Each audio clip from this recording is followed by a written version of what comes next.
안녕하세요, 선생님. 안녕하세요. 이번 단어는 비와 비율이네요. 네, 맞습니다. 비와 비율이라 단원명이 다소 생소하게 느껴지는데요. 네, 그런가요? 하지만 일상 속에서 일어나는 상황들을 잘 살펴보면 비와 비율의 개념이 사용되는 경우들이 굉장히 많습니다. 아, 그렇군요. 그럼 선생님, 이번 비와 비율 단원의 주요 학습 내용에 대해 말씀해 주시겠어요? 네.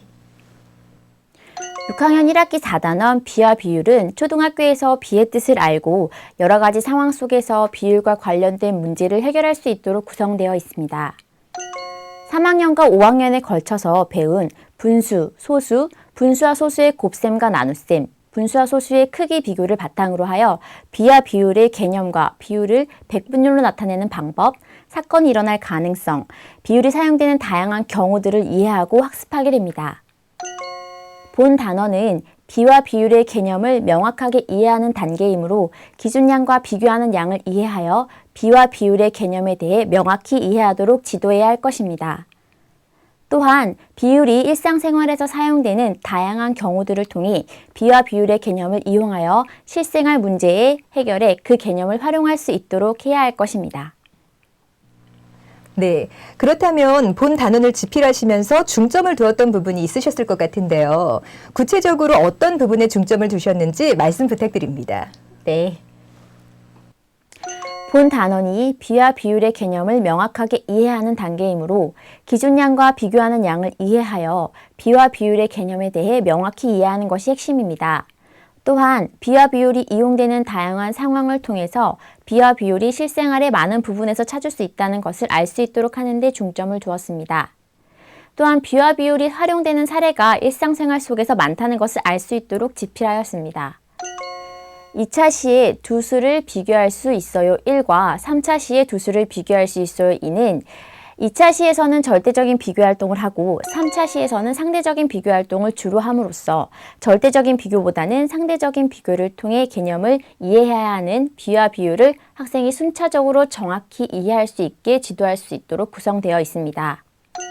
또한 매 차시마다 비와 비율의 개념에 대해 하나씩 짚어보고 넘어갈 수 있도록 구성하였으며 10차 시에서 12차 시에 걸쳐서는 속력, 인구밀도, 용액의 진화학과 같은 소재들을 통해 비와 비율이 실생활에 어떻게 이용되는지, 비와 비율을 이용하여 실생활 문제를 어떻게 해결할 수 있는지 생각해 보도록 함으로써 개념을 확실히 이해할 수 있게 될 것입니다. 또한 본 교과서 상에서는 비의 값과 비율을 같은 개념으로 사용하고 있습니다.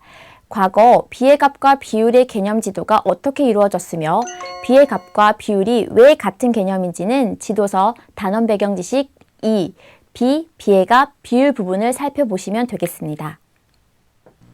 본 단원을 지도할 때 교사분들이 특히 유의해야 할 점이 있다면 무엇이 있을까요? 본 단원의 나눗셈을 지도할 때 유의해야 할 점에 대해 말씀드리겠습니다. 먼저 우리가 이해해야 하는 비와 비율의 개념은 축구 경기에서 혹은 우리 반 여학생과 남학생 수의 비가 같은 단순한 절대적인 수의 비교가 아닌 기준량과 비교하는 양이 있는 상대적인 비교가 되어야 합니다. 하지만 기존 교과서에서는 이 부분이 잘 드러나고 있지 않습니다. 따라서 정확한 개념의 이해를 위해서 이런 부분을 인지하신다면 지도에 도움이 되실 것입니다. 절대적인 비교와 상대적인 비교 상황에 대해 정확히 이해하기 위해서는 101쪽 활동 4를 통해 절대적인 비교를 이해할 수 있고 102쪽 활동 2와 104쪽 활동 1을 통해 나눗셈이나 곱셈을 이해하는 상황 혹은 기준량과 비교하는 양이 존재하는 상대적인 비교의 상황을 이해하실 수 있을 것입니다. 네, 그럴 것 같습니다.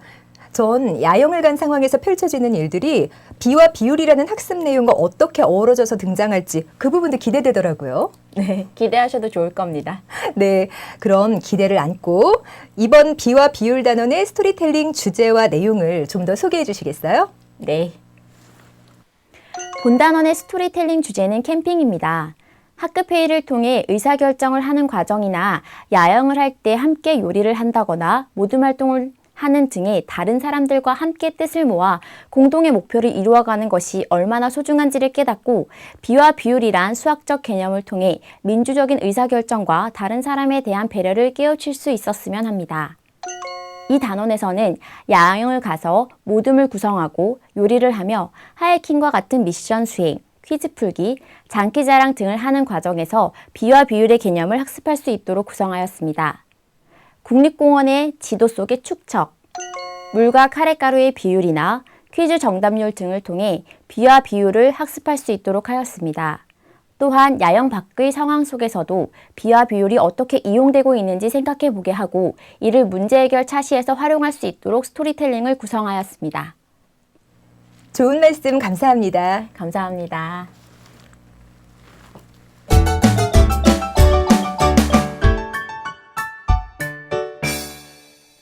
본차시는 야영장에 도착해서 여학생과 남학생의 수를 비교하고 담당 선생님에 대한 학생 수를 비교해보는 활동을 통해 절대적 비교하기를 주로 해보게 하는 차시입니다.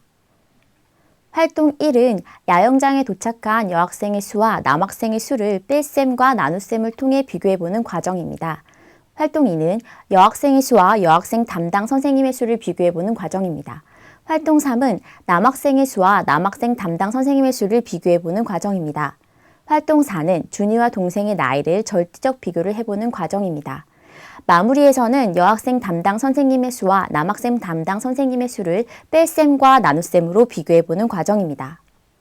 본 차시에서는 절대적인 비교와 상대적인 비교를 모두 해봄으로써 비교에는 한 가지 방법만 있는 것이 아니라는 것을 알도록 하는 것이 중요합니다. 이를 위해 같은 수이지만 절대적인 비교와 상대적인 비교를 모두 해보도록 하고 특정 상황에 적합한 비교 방법이 있음을 알도록 해야 합니다.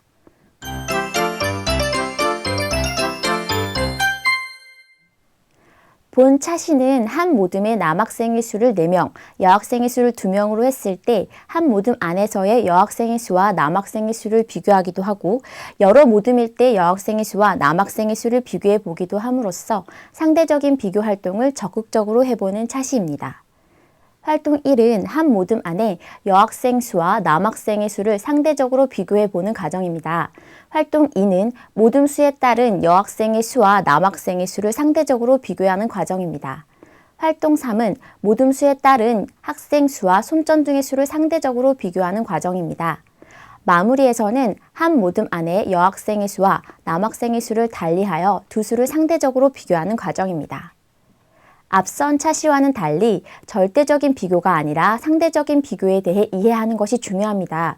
물론 나눗셈뿐만이 아니라 곱셈을 통한 상대적인 비교도 가능하므로 상대적인 비교가 나눗셈을 통해서만 이루어지는 것은 아니라는 것을 인지하셔야 합니다.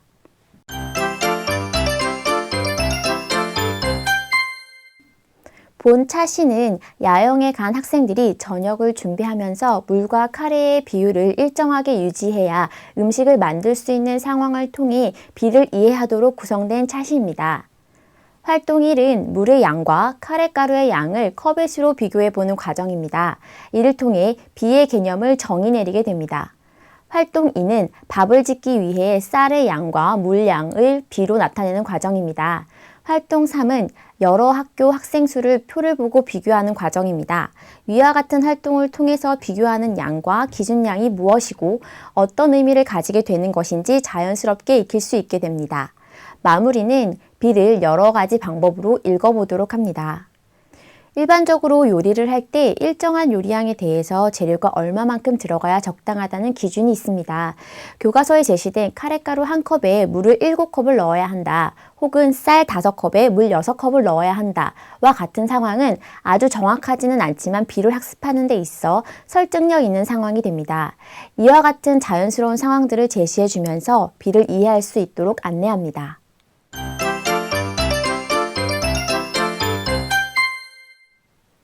오차시에서는 앞서 학습한 비를 통해 비율을 구하고 그 값을 비교해보는 차시입니다. 활동 1은 야영에서 이루어진 퀴즈 대회에 참가한 학생과 예선에 통과한 학생 수를 통해 비와 비의 값을 구하도록 하는 과정입니다. 이를 통해 비율을 정의 내리게 됩니다. 활동 2는 직사각형의 세로에 대한 가로의 비율을 구하고 그 값을 비교해보는 과정으로 길이가 각각 다르지만 비의 값은 일정할 수 있다는 것을 보여줍니다. 이는 비와 비율은 절대적인 비교가 아니라 상대적인 비교이므로 가능한 것입니다. 또한 같은 비율을 분수와 소수로 다양하게 나타낼 수 있도록 활동을 구성하였습니다. 마무리는 거리의 비율을 구하도록 한 것으로 이는 축척과도 어느 정도 관련이 있다고 볼 수 있습니다. 이번 차시에서는 B의 값과 비율의 개념이 같다는 것을 이해하시고 지도하셔야 합니다. 실제로 B의 값은 비율의 한 부분이라 생각하시거나 다른 개념이라 생각하시는 분들이 많이 계십니다. 이번 단원에서는 기존 교육과정에 있었던 B의 값은 기준량이 1일 때의 비율을 의미한다는 잘못된 생각에서 벗어나서 지도하셔야 합니다.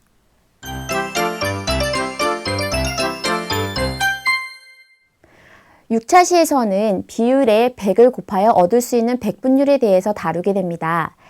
백분율은 신문기사, 광고, 세금 할인, 시청률 등 일상생활에서 가장 많이 사용되는 비율 중에 하나로 그 의미를 정확히 알고 구할 수 있도록 구성하였습니다. 활동 1은 야영에서 하이킹에 참가한 학생 수와 완주한 학생의 수를 통해 비율을 구하고 비율을 소수로 나타내는 과정을 통해 백분율을 구하는 과정으로 자연스럽게 나아가도록 구성하였습니다. 이를 통해 백분율을 정의 내리게 됩니다. 활동 2는 앞서 내린 정의를 바탕으로 퍼센테이지를 직접 구할 수 있도록 하였습니다. 또한 기준량보다 비교하는 양이 더 큰 100%가 넘는 경우와 상대적인 비교를 하는 상황으로 절대적인 수치가 다르더라도 그 값이 같은 경우도 보여주었습니다. 마무리에서는 우리가 흔히 말하는 성공률인 성공 백분율을 구하고 그 값을 비교해 보도록 하였습니다. 이제까지 초등학교 교과서에서는 백분율을 기준량을 100으로 볼 때의 비율이라 설명하였는데 이는 맞는 말이긴 하지만 초등학생들이 이해하기엔 다소 어려운 표현입니다. 따라서 이번 단원에서 백분율의 정의는 비율에 100을 곱한 값이라 정의하였으며 이를 유념하시어 지도하시기 바랍니다.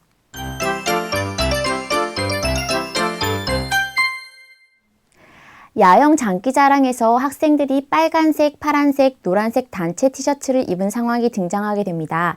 이때 비와 비율의 개념을 이용하여 한 학생이 무대로 나왔을 때 이 학생이 입은 윗옷은 어떤 색이라고 말할 수 있는지에 대한 가능성을 알아보도록 차시를 구성하였습니다. 활동 1은 장기자랑에 참석한 학생 수에 대한 빨간색, 파란색, 노란색 윗옷을 입은 학생 수의 비율을 각각 구해보는 과정입니다. 활동 2는 백분율을 통해 가능성을 구해보는 과정입니다. 활동 1에서처럼 사건이 일어날 가능성이 0%인 경우와 100%인 경우를 모두 다룹니다. 마무리는 사건이 일어날 가능성을 백분율로 나타내는 학습을 다시 한번 해보는 과정입니다. 사건이 일어날 가능성은 비율로 표시할 수 있으므로 확률이라고 부릅니다. 2009 개정 교육과정에서는 확률이라는 용어를 중학교에서 사용하도록 하였기 때문에 초등학교에서는 가능성이란 말로 대신하고 있습니다. 이러한 가능성은 비율의 일부분이라 생각하실 수 있으므로 본 차시가 비와 비율 단원의 한 부분을 차지하고 있음을 인지하시어 지도해 주시기 바랍니다.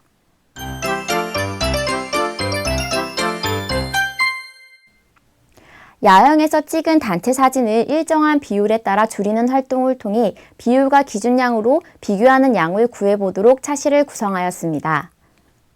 활동 1은 사진의 가로의 길이와 축소 비율을 주고 축소한 사진의 가로의 길이를 그림과 단계적인 발문을 통해 구하도록 하였습니다. 활동 2는 사진의 가로의 길이와 확대 비율을 주고 확대한 사진의 가로의 길이를 구하도록 하였습니다.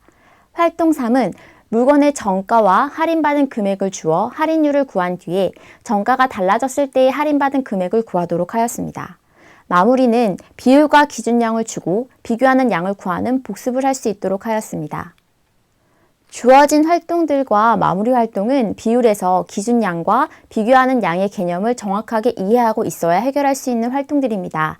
따라서 비율은 기준량 분의 비교하는 양으로 주어진 비율과 기준량으로 비교하는 양을 구하려면 기준량과 비율을 곱하면 구할 수 있습니다.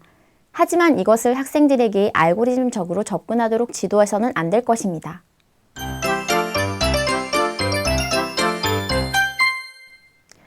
8차 시와는 반대로 축소한 단체 사진의 처음 크기를 구해보는 활동으로 비율과 비교하는 양으로 기준량을 구해보도록 차시를 구성하였습니다.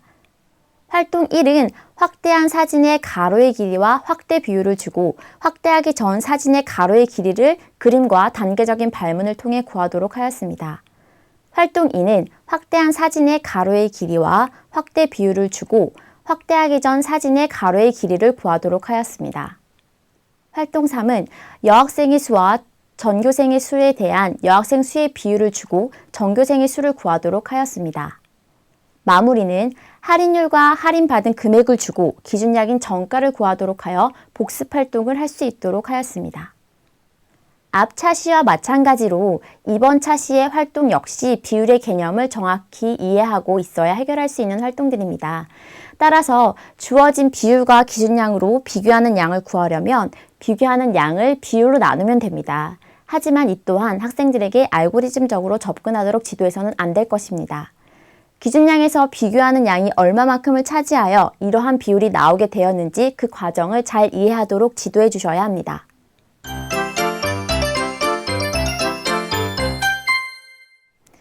(10차시부터) 3번의 차시에 걸쳐서 비와 비율이 일상생활에서 어떻게 이용되고 있는지 구체적으로 알아보도록 하겠습니다.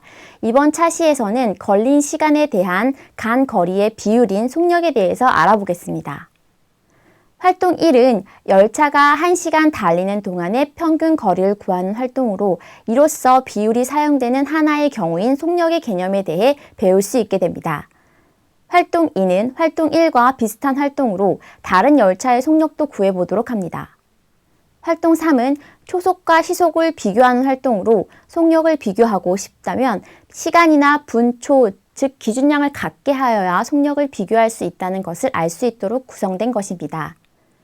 마무리는 앞서 구해본 시속에 대한 문제가 아니라 초속을 구해보도록 하는 문제입니다. 1시간, 1분, 1초 동안에 가는 평균 거리를 각각 시속, 분속, 초속이라고 하는데 이때 중요한 것은 시속을 1시간이라는 기준량 동안 평균적으로 갈 수 있는 거리인 비교하는 양을 의미하는 비율이라는 것을 인지하시어 지도하시어 주시기 바랍니다. 또한 실제 열차나 태풍의 속력은 어떠한지 직접 조사해 보도록 하는 것도 흥미로운 활동이 될 수 있을 것입니다.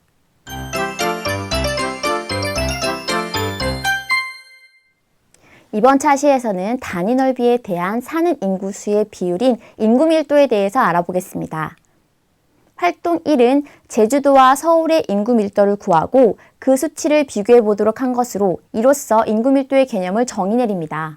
활동 2는 두 도시의 인구와 넓이, 즉 비교하는 양과 기준량을 통해 인구 밀도라는 비율의 차이가 어떻게 발생하게 되는지 알 수 있게 해줍니다.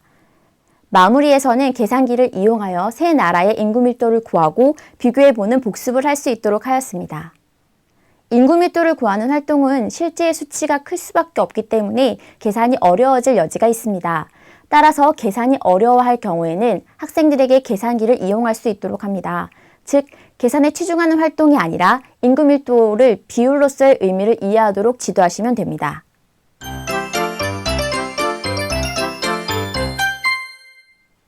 이번 차시에서는 용액의 양에 대한 용질의 양의 비율인 용액의 진하기에 대해서 알아보겠습니다.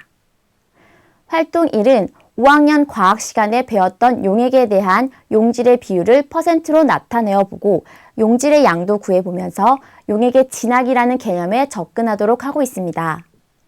활동 2는 비율과 기준량을 주고 소금이라는 비교하는 양을 구해보기도 하고 비율과 비교하는 양을 주고 소금물이라는 기준량을 구해보도록 하고 있습니다. 활동 3은 비율과 기준량을 주고 비교하는 양을 구해보고 그 크기를 비교해보도록 하고 있습니다. 마무리는 일상생활에서 흔히 볼 수 있는 소재로 우유라는 용액에 지방이라는 용질의 비율을 구하여 저지방 우유와 무지방 우유를 구분해보는 활동입니다. 앞선 세 차시는 융합교육의 주제로도 적합한 활동으로 우리 생활에서 비율이 어떻게 사용되고 있는지 구체적으로 알아볼 수 있도록 해줍니다. 또한 생활에서 비율이 어떻게 사용되고 있는지도 잘 인식할 수 있습니다. 하지만 계산의 과정이 조금 복잡할 수 있으므로 계산을 정확히 하는 것에 초점을 두기보다는 그 개념을 이해할 수 있도록 지도해 주시기 바랍니다.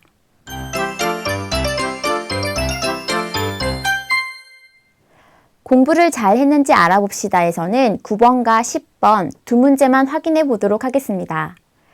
연비란 문제에서도 설명하고 있지만 연료 1리터당 달릴 수 있는 거리의 비율로 연비가 높으면 연료비를 절약할 수 있습니다. 따라서 이 문제는 비율을 구하여 그 값을 비교하는 것으로 연료의 양에 대한 주행거리의 비율인 연비를 구하고 그 값이 더 큰 자동차를 선택하면 되는 것입니다. 이 문제를 해결하기 위해서는 몇 가지 생각하여야 할 사실이 있습니다. 각 물건의 할인된 가격을 구해야 하고 더불어 다음 달 7일 이전에 경민이가 가지고 있는 금액을 생각해야 합니다. 할인된 판매 가격을 각각 구하면 전통 과자 세트는 2만원에서 빼기 2만원 곱하기 100분의 40은 12,000원, 음악 CD는 13,000원 빼기 13,000 곱하기 100분의 30은 9,100원, 안마봉은 5,000 빼기 5,000 곱하기 100분의 20은 4,000원이고 경민이는 매월 1일에 용돈을 받고 현재 10,000원을 가지고 있으므로 경민이가 가진 돈은 14,000원으로 물건을 사기에는 충분합니다. 따라서 어떤 물건이든지 합리적인 이유를 들었다면 정답이 될 수 있습니다.